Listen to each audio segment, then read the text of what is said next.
तो मेरे साथ वोकैब आप बोलना भी और लिखना भी, बोलने से लिखने से वर्ड याद होता है, नोटबुक में लिखने की जरूरत नहीं है, कमेंट में लिखना ताकि मेरा आपसे इंटरेक्शन बना रहे। तो बोलने से और लिखने से आपको वर्ड देखो दिमाग में ज्यादा याद रहेगा। तो चलिए शुरुआत करते हैं, एक प्यारे से लाइक बटन से शुरुआत करेंगे दोस्तों। प्लीज एक लाइक बटन जरूर प्रेस कर दीजिएगा प्यारा सा सेशन के लिए। पहला आर्टिकल है कटिंग एज। ये दोस्तों एडजेक्टिव की तरह यूज होता है, वेरी एडवांस्ड, वेरी इनोवेटिव, अत्याधुनिक होना, नवीनतम होना, इसी को बोलते हैं दोस्तों कटिंग एज। यही कटिंग एज होता है। इसी का सिनोनिम बनता है पायोनियरिंग, इसी को बोलते हैं अवांत गार्दे। अवांत गार्दे, पायोनियरिंग, अवांत गार्दे, ये दोनों ही दोस्तों सिनोनिम की तरह इस्तेमाल हो गए। एंटोनम जस्ट ऑपोजिट बनेगा, यानी ऑब्सोलेट, पुराना होना, एंटीक्वेटेड, पुराना होना, पुराने होने को ऑब्सोलेट और एंटीक्वेटेड कहते हैं। ये सेंटेंस यूज है, इसको मैं नहीं पढ़ूंगा, ये आपको होमवर्क में दे रहा हूं। इसकी पीडीएफ को डाउनलोड करने के बाद बाबू इसको आप रेगुलरली खुद से पढ़ेंगे सभी की। इसकी पीडीएफ डाउनलोड करने के लिए वीडियो को जैसे खत्म हो जाएगा ना आज का सेशन, तो एक कमेंट कॉलम में मैं उसे पिन कर देता हूं, इसका गूगल ड्राइव का लिंक आप जाकर वहां से डाउनलोड कर सकते हो, है ना जी। ओके, अगला वर्ड है दोस्तों फिक्शन। नाउन की तरह इस्तेमाल होता है, समथिंग स्टैब्लिश्ड और परमानेंट, कोई चीज जो स्थायी वस्तु है या फिर व्यवस्था है उसी को बोलते हैं वो फिक्सर है। क्या है? फिक्सर। इसी को बोलते हैं मेन स्टे, इसी को बोलते हैं कॉर्नर स्टोन। इसका मतलब कोई चीज जो फिक्स्ड है, स्थायी है, दोनों सिनोनिम की तरह इस्तेमाल हो गए। नोवेल्टी होता है नया होना, रेरिटी जो चीज बहुत कम है, ये दोनों ही दोस्तों एंटोनिम की तरह इस्तेमाल हो गए हैं। लिखते जाओ, अगला वर्ड है डायनामिक। वर्ड की लास्ट में इक करके दिया होता है, ऐसे वर्ड एडजेक्टिव की तरह यूज होंगे। कॉन्स्टेंटली चेंजिंग, जो चीज लगातार बदलती रहती है उसी को डायनामिक कहते हैं। या फिर एनर्जेटिक होना, ऊर्जावान होना, ये भी डायनामिक होता है, ऊर्जावान होना। तो सिनोनिम क्या बनेगा? एवर इवॉल्विंग, जो चीज इवॉल्व होती जा रही है, बदलती जा रही है, वो इसका सिनोनिम बन गया। और विगरस होना, यानी कि ऊर्जा से भरा हुआ होना, उसको हम विगरस कहते हैं, तो दोनों ही सिनोनिम बन गया। एंटोनिम स्टैग्नेंट होना, यानी रुक जाने को हम कह देते हैं स्टैग्नेंट। इनर्ट का मतलब भी रुका हुआ होता है, थमा हुआ होता है, तो दोनों ही इसके एंटोनिम बन गए हैं बाबू। अगला वर्ड है लिंग्विस्टिक। एक करके ये भी दिया है, तो एक वाले वर्ड एडजेक्टिव की तरह यूज होंगे। लिंग्विस्टिक, लैंग्वेज से जुड़ा हुआ, रिलेटिंग टू लैंग्वेज, भाषाई, इसी को लिंग्विस्टिक कहते हैं। इसी को कहते हैं फिलोलॉजिकल। ये आपका एडजेक्टिव बन गया। याद करिए, मैंने आप लोगों के लिए रूट वर्ड्स वाली वोकैब कराई थी। कितने लोगों ने रूट वर्ड्स की वोकैब देखी है? वहां मैंने फिलोलॉजिकल और इस तरीके के वर्ड बताए थे कि देखकर आप पहचान पाओगे कि कैसे आपको दोस्तों रूट वर्ड पहचानने हैं। लाइव के सेक्शन में आना, देखो रूट वर्ड्स, ये टॉप 200 रूट वर्ड्स। अरे बड़े कम बच्चों ने देखा, सिर्फ 12,000 बच्चों ने देखा। बाबू आप लोगों ने देखा कि नहीं देखा? आप लोग बताओ। ये देखो, इसमें मैंने रूट वर्ड्स कराए, बड़ा ही शानदार आपको सेशन देखने को मिलेगा। हर किसी की, जैसे बैने लिखा हुआ है, बायोलॉजी लॉजी करके आया, डिक करके आया। तो दोस्तों इस तरीके के सारे वर्ड से आपको पढ़ने में बहुत हेल्प मिलेगी। तो आप सभी लोग इस वीडियो को जरूर देख लेगा, बहुत शानदार आपके सामने ये वीडियो है, बहुत शानदार वीडियो है, ठीक है ना जी। दिस इज फॉर एवरीवन, तो जरूर पढ़िएगा। ऐसे करके आपको रूट वर्ड्स याद हो जाते हैं। रूट वर्ड्स याद हो गए तो काफी हद तक आपको हेल्प मिलेगी। जैसे फिलो का मतलब भी हो जाता है भाषा, फिलोलॉजिकल भाषा से जुड़ा हुआ हो गया। ये लेक्सिकल नया वर्ड हो गया, ध्यान रखेंगे, भाषा से जुड़ा हुआ। जो भाषा से नहीं जुड़ा हुआ है वो नॉन वर्बल हो गया, वो अनएक्सप्रेसिव हो गया। दोस्तों ये दोनों आपके एंटोनिम बन गए। क्लियर हो गया? मुझे बताएं जी सर, क्लियर हो गया है? डन। अगला वर्ड है आपके लिए इंस्ट्रक्टिव। देखो आईवीई दिया है, ऐसे वर्ड भी लास्ट में आईवीई होता है, एडजेक्टिव होता है। प्रोवाइडिंग यूजफुल लेसन्स, जो आपको यूजफुल लेसन्स दे, शिक्षाएं दे, शिक्षाप्रद हो, उसी को बोलते हैं इंस्ट्रक्टिव है। इसी को डाइडैक्टिक, इसी को एडिफाइंग कहते हैं। डाइडैक्टिक मींस जो आपको शिक्षाएं दे, जिन चीजों से आप कुछ लर्निंग सीख पाए, वो डाइडैक्टिक है। उन्हीं को हम बोलते हैं वो एडिफाइंग है, जिनसे आप कुछ सीख पाते हैं। डाइडैक्टिक और एडिफाइंग ऑपोजिट क्या हो गया? जिससे आप नहीं सीख पा रहे कुछ भी, वो मिसलीड कर रहा है, मिसलीडिंग हो गया। और अनइंफॉर्मेटिव, कोई इंफॉर्मेशन भी नहीं है। दोनों ही दोस्तों आपके लिए एंटोनिम बन गए हैं। समझ गए बाबू? ऐसे इसका इस्तेमाल हो गया। ओके, इसे बोलते हैं साइमुलेट। वर्ब की तरह यूज होता है टू इमिटेट और रिप्रोड्यूस आर्टिफिशियली, किसी चीज को आर्टिफिशियली रिप्रोड्यूस करना या कॉपी करना, इसी को बोलते हैं दोस्तों साइमुलेट करना। साइमुलेट, वो गेम आते हैं ना वीआर वाले गेम, जो मार्केट में आप जाके खेलते हो चश्मा लगा के, रोलर कोस्टर राइड में ऊपर जा रहा है, नीचे आ रहा है, झूला है ना, वो आपकी क्या है, वो साइमुलेट कर देता है। आपको लगता है कि सच में आप झूले में झूल रहे हो, बल्कि आपको पता है कि झूले में नहीं झूल रहे हो, है ना, तभी तो उसमें थ्रिल आता है, मजा आता है ना। तो साइमुलेट यही करते हैं, साइमुलेट अनुकरण करना। अब चैट जीपीटी को जैसे जैसे ट्रेन करती है ओपन एआई, वैसे वैसे वो आपको रिस्पॉन्ड करता है। आप कैसे बात करते हो उससे वो ट्रेन होकर आपको रिस्पॉन्ड कर रहा है, तो वो ह्यूमन की तरह रिस्पॉन्ड कर रहा है, तो इसी को साइमुलेशन कहा जाता है। ठीक है, साइमुलेशन और सिमुलेशन दोनों कहा जाता है। तो इसी को बोलेंगे हम एम्यूलेट, इसी को बोलेंगे रेप्लिकेट, दोनों ही सिनोनिम हो गया। डिस्टोर्ट होना या मिस रिप्रेजेंट होना, गलत तरीके से दिखाना, ये दोनों ही एंटोनिम इसके बाबू बन गए हैं। अगला वर्ड है कंप्यूट इंटेंसिव होना। देखो वर्ड क्लास में आईवीई है, फिर से एडजेक्टिव की तरह यूज होगा। रिक्वायरिंग लार्ज प्रोसेसिंग पावर, जहां पर प्रोसेसिंग पावर, बड़ी प्रोसेसिंग पावर की जरूरत होती है ना, अत्यधिक संगणनात्मक करने की जरूरत है, उसी को बोलते हैं कंप्यूट इंटेंसिव है। इसी को बोलते हैं रिसोर्स हंग्री, जहां रिसोर्स की ज्यादा जरूरत है, या फिर जो चीज प्रोसेसर हैवी है, जहां प्रोसेसर, बड़े प्रोसेसर की जरूरत है, वहीं से कोई काम होगा। तो दोनों ही दोस्तों इसके बन गए सिनोनिम। ऑपोजिट क्या बनेगा, जो लाइट वेट है या जो एफिशिएंट है, ये दोनों बाबू इसके ऑपोजिट बन गए, दोनों की दोनों एंटोनिम की तरह इस्तेमाल हो गए।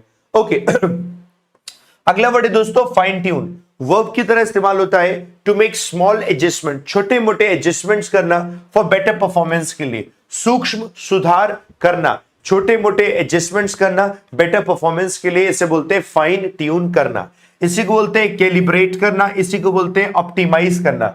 दोनों ही सिनोनिम की तरह इस्तेमाल होते हैं। नेग्लेक्ट हो गया ध्यान ना देना, डिग्रेड होता है बिल्कुल ध्यान ना देना, वैल्यू गिरते चले जाना, ये दोनों ही दोस्तों इसके एंटोनिम बन गए। सर क्या ये सब वर्ड्स को कॉपी में नोट करना चाहिए? मत करो नोट, वोकैबुलरी की पीडीएफ में दूंगा, वहां से डाउनलोड करना। सिर्फ अभी यहां पर कमेंट में लिखो, बोलो, जिससे कि क्या होता है वो वर्ड दिमाग में ज्यादा रहेगा। ठीक है ना, ऐसे करके। अगले वर्ड है दोस्तों एनोटेटर। एनोटेटर नाउन है, पीपल हु लेबल और कमेंट ऑन डेटा, जो किसी डेटा पर अपनी बात रखते हैं, अपनी टिप्पणी रखते हैं, उन लोगों को कहा जाता है एनोटेटर। एनोटेटर, इन्हीं को बोलेंगे हम टैगर्स, इन्हीं को बोलेंगे हम कोडर्स। दोनों सिनोनिम बन गया। जो ध्यान ही नहीं दे रहे उस पर, बिल्कुल इग्नोर कर रहे हैं, इग्नोरर, और निग्लेक्ट करने वाले निग्लेक्टर्स, ये दोनों ही दोस्तों इसके एंटोनिम बन गए हैं।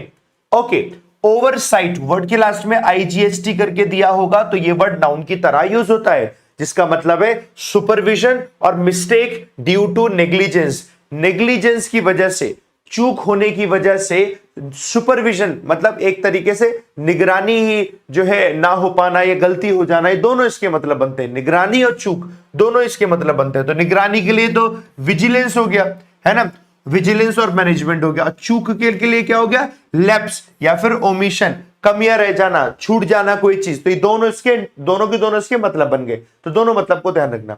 ऑपोजिट है तो ऑपोजिट देखो, विजिलेंस का ऑपोजिट नेग्लेक्ट बन जाएगा, डिसरिगार्ड बन जाएगा, यानी कि ध्यान ना दे पाना। ओके जी, दोनों इसके बन गए एंटोनिम। अगले वर्ड पर आते हैं अंडरकट, वर्ब की तरह यूज होता है वीकन बाय ऑफरिंग चीपर और स्ट्रॉन्गर ऑल्टरनेटिव, किसी चीज को कमजोर कर देना क्योंकि उसका ऑल्टरनेटिव दे दिया आपने, सस्ता ऑल्टरनेटिव दे दिया, या फिर आपने और अच्छा ऑल्टरनेटिव दे दिया, तो क्या दूसरे को आपने कमजोर बना दिया, बिजनेस में कमजोर बना दिया। कोई अच्छा प्रोडक्ट आपने उसके सामने रख दिया तो ऑल्टरनेटिव लोग खरीदने लगे, तो किसी को कमजोर कर देना, काट देना, वो अंडरकट होता है। तो इसी को हम देखते हैं अंडरमाइन, कमजोर कर देना, यही होता है सबवर्ट, कमजोर कर देना। स्ट्रेंथन होता है मजबूत कर देना, रीइंफोर्स भी होता है दोस्तों मजबूत कर देना। तो दोनों ही दोस्तों एंटोनिम बन गए, ये दोनों के दोनों सिनोनिम बन गए। ओके, आइटरेटिव, आईवीए एडजेक्टिव की तरह यूज होगा, रेपिटेटिव विद ग्रेजुअल इंप्रूवमेंट, थोड़ा थोड़ा इंप्रूवमेंट के साथ चीजों का दोहराना, रिपीट होना, इसी को बोलते हैं आइटरेटिव। इसी को बोलते हैं दोस्तों रिकर्सिव, इसी को बोलते हैं साइक्लिकल, बार बार दोहराना, इसी को बोलते हैं रिकर्सिव, यही होता है साइक्लिकल। और जो बार बार नहीं दोहराया जा रहा है, एक ही बार हो रहा है, वन टाइम है, या टर्मिनल है, टर्मिनल होता है एंड हो जाना एक बार में, ये दोनों एंटोनिम दोस्तों इसके बन गए हैं। ओके ये आपके दोस्तों फ्रेज की तरह भी यूज होता है, नाउन और एडजेक्टिव की तरह भी बन जाता है। बैक एंड फोर्थ, पूरा याद रखो, back and fourth, back and fourth मतलब रिपीटेड एक्सचेंज या फिर डिस्कशन, बार बार आए तो आप सामान का एक्सचेंज कर रहे हो, है ना, या व्यक्ति आगे और पीछे हो रहा है, या फिर दोस्तों डिस्कशंस, मैंने कुछ बोला, आपने कुछ बोला, फिर मैंने कुछ बोला, आपने कुछ बोला, ये डिस्कशंस का एक्सचेंज हो रहा है, इन्हीं को बोलते हैं बैक एंड फोर्थ, है ना, आदान प्रदान या आगे पीछे की बहस होना, यही बैक एंड फोर्थ है। इसी को हमने बोला डायलॉग, डायलॉग भी इसी डिस्कशन को कहते हैं, इसी को बोलते हैं वोले, क्या बोलते हैं, वोले, दोनों सिनोनिम बन गया। ऑपोजिट है मोनोलॉग। मोनो भी याद करो, मैंने आपको ही कराया था, याद करो। मोनो का मतलब होता है एक, मोनोलॉग यानी कि जब एक ही व्यक्ति बोले, एक ही व्यक्ति बोला जा रहा है तो वो मोनोलॉग। मोनो कहीं भी लग जाएगा तो एक की बात हो रही है। रूट वर्ड में सीखा था, साइलेंस मतलब शांत हो जाना, कंप्लीट हो गया ऐसे करके। नेक्स्ट पर आते हैं दोस्तों, टोट वर्ब की तरह यूज होता है पब्लिकली प्रेज और प्रमोटेड। पब्लिकली तारीफ करना या प्रमोट करना, इसी को बोलते हैं टोट करना, प्रशंसा करना।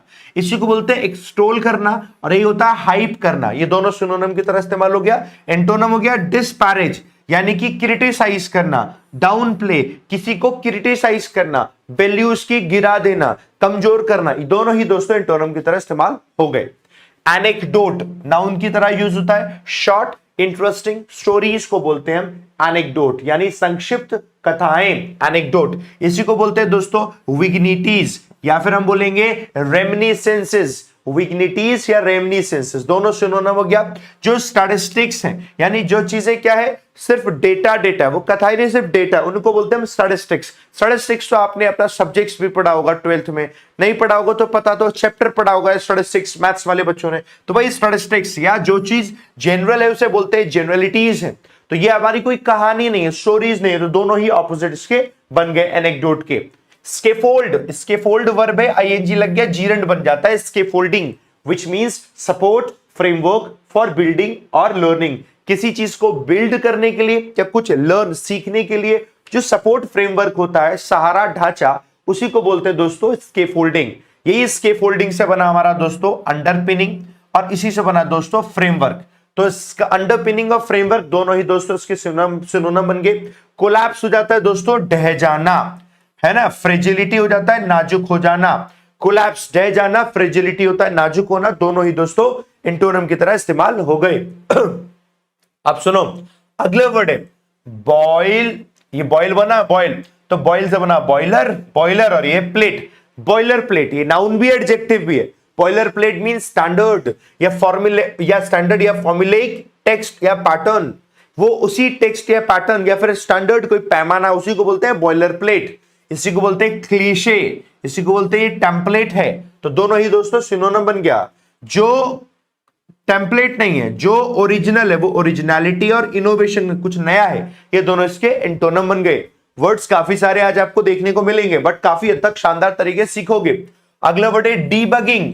अब टेक्नोलॉजी वाला आर्टिकल है ना, तो इसलिए सब बड़ा इंपॉर्टेंट है। डीबगिंग, आइडेंटिफाइंग और फिक्सिंग एरर्स, कमियों को, एरर्स को सुधारने को बोलते हैं डीबग कर देना। इसी को बोलते हैं ट्रबल शूटिंग। आप सभी लोगों ने ट्रबल शूटिंग तो बड़ा कॉमन टर्म सुना होगा, मोबाइल फोन में भी आता है, कंप्यूटर लैपटॉप्स में भी होता है।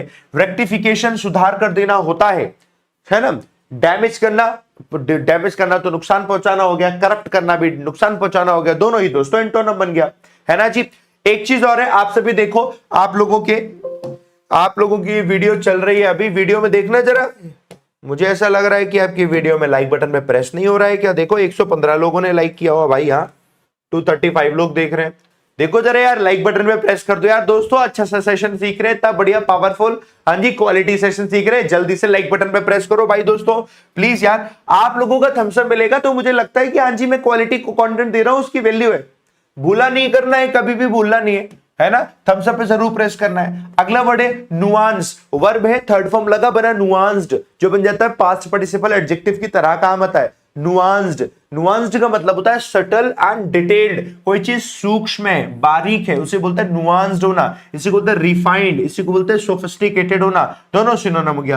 क्रूड और सिंपलिस्टिक, ये रिफाइंड नहीं है, जो जैसा है वैसा होना। जैसे क्रूड ऑयल होता है कच्चा तेल, जैसा निकला वैसा ही है, उसके बाद हमने रिफाइनरी में जाकर उसे रिफाइन किया, फिर पेट्रोल डीजल ऐसे करके हमने उसे अलग किया, है ना जी।